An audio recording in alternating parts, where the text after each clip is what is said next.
Hello NISD parents, and welcome to another edition of Thinking Math Together.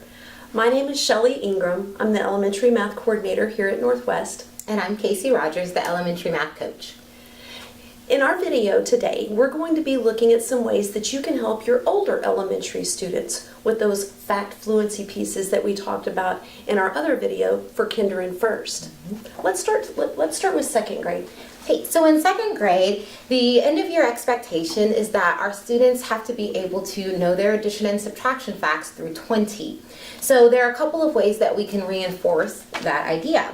So one game that you can play with your kiddo is mystery number. And it's such a fun game, one of our personal favorites. And what you'll need is just a set of cards. It can be a set of playing cards, or it can be a set of giant index cards that you've written numbers on like we have, but you'll definitely want to make sure that the numbers extend through 20.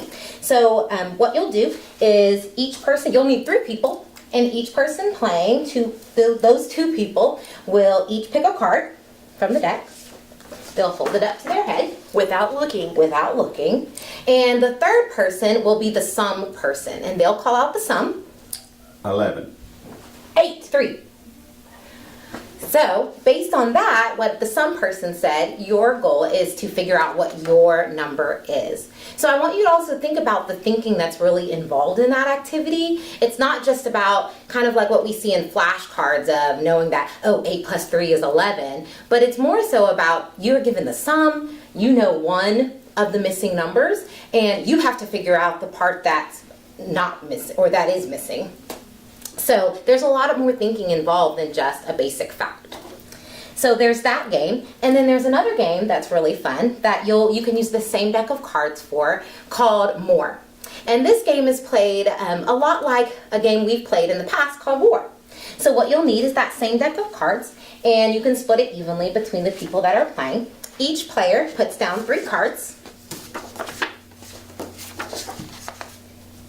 and tries to find the sum of their set of cards. So I know that I quickly saw that I have 8 and 2, that makes 10, plus 3 more, my sum is 13. And I quickly saw that 3 and 7 make 10, and another 7 makes 17. My sum is more, so I get to keep all the cards. And then you could continue playing in this same manner. So those are just 2 activities that you could do with your second grader to reinforce those addition and subtraction facts through 20. Which brings us to third grade. Now in third grade, students are coming in, and there is, like Casey said, that expectation that they have those addition and subtraction facts fully mastered. So what we work on in third grade is building up to mastery of our multiplication facts 10 through 10, 10 by 10, pardon, and all of the related division facts. Now, there's some really great ways that you can play this. We're going to bring our old friend mystery number back out. Again, using those same deck of cards. And you'll do the same thing, except this time that third person is going to be the product guy. Okay? Card to the forehead. 21. Set 3. And again, just like Casey said, the difference in thinking that your kids are engaged in by doing something like that versus just the flashcard 3 times 7 is 21 is huge. It helps build the relationship between multiplication and division that is so critical now and as they're progressing on in later grades. Another great way that you can practice those multiplication facts is with a game we call Run for Cover. And it is like, we play it like this. Just take 2 6-sided dice. I actually made some because I didn't have any dice. And you roll to get your 2 dimensions of an array that you're going to draw up here. So I rolled a 3 and a 2. So I'm going to build anywhere I want on my playing grid a 3 by 2 array. I'm just going to put it right here. 3 by 2. And I'll color that in. And then write in the number sentence that array represents. Then it'll be Casey's turn. And I rolled a 5 and a 5. So I need to create a 5 by 5 array. So I can choose anywhere on my board that I want to create it. So I'm just going to do it here. 1, 2, 3, 4, 5. 1, 2, 3, 4, 5. Ooh, and I have a perfect square. I'm going to shade it in and then write my matching multiplication sentence.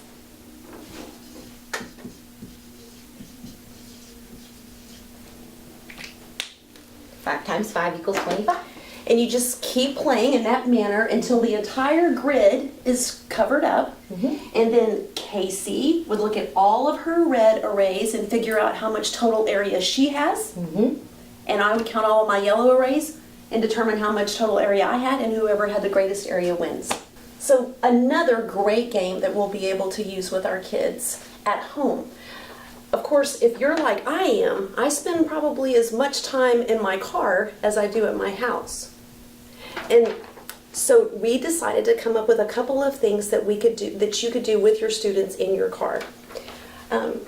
This will be included in your parent resource materials that you can get at your campus or on the NISD Elementary Math website.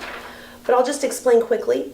For second grade, addressing those addition and subtraction facts through 20, we could just play something called Let's Play Around the World. And you could say we're going to play around the world with 12. And everyone in the car is going to name a multiplication fact that names 12. Very simple, but it's something that you can do very easily. In third grade, we can play something called Let's Get Close To. And I just would say something like 6 times what is close to 31. And someone in the car could say, oh, it's 6 times 5 is 30 with one more to get to 31. Now, you can definitely still just do multiplication facts. You can just call out 3 times 5 and have somebody yell out that product. The thing I would encourage you to do to get at that thinking piece is just go ahead every once in a while and say, what times 3 equals 15? 4 times what equals 24? Those are just some really easy ways to take those good things that we do to great. So let's talk about 4th and 5th grade. So as you may know, there are new standards in math this year. And in 4th and 5th grade, in fact, there are no fluency standards in 4th and 5th grade. So the expectation is that by the end of your 3rd grade, students have mastery of all of their multiplication and division facts so that they're ready when they go into 4th and 5th grade.